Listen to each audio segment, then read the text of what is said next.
तो hello friends, welcome to my एटिक channel. तो फ्रेंड्स, आज की इस वीडियो पर हम एक मकाली की मूर्ति पोल से बना करके आप लोगों को दिखाएंगे।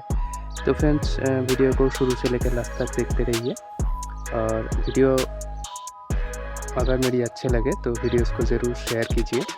तो फ्रेंड्स देखिए, हमने सबसे पहले मूर्ति का जो स्ट्रक्चर बना लिया था और उसके बाद हम पोल का काम करेंगे। तो फ्रेंड्स, आप सब वीडियो देखते रहिए और वीडियो कैसी लगी ज़रूर कमेंट करके बताइए और ज़्यादा से ज़्यादा वीडियो को शेयर कीजिए। और जिन्होंने मेरी चैनल को अभी तक सब्सक्राइब नहीं किए हैं, जल्दी से जाके मेरी चैनल को सब्सक्राइब कीजिए। और मेरी चैनल पे ऐसे ही मूर्ति रिलेटेड वीडियो में देता रहता हूँ। तो चलिए देखते हैं।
फ्रेंड्स लगभग हमारा मूर्ति बन करके रेडी हो चुकी है। और देखिए फ्रेंड्स, माँ काली के नीचे जो शिवजी रहेगा तो उसको हम देखिए पूरा अलग अलग करके बनाया है, क्योंकि मिट्टी जब लगाएंगे तो मिट्टी लगाने में आसानी होगा। तो हाथ पैर बॉडी एकदम अलग अलग करके हमने बनाया है। तो फ्रेंड्स, कैसी लगी मेरी ये वीडियो ज़रूर कमेंट करके बताइए। तो यही था एक छोटा सा वीडियो आप लोगों के लिए। मेरी वीडियो अगर आप लोगों को अच्छे लगे तो ज़रूर से मेरे चैनल को सब्सक्राइब कीजिए।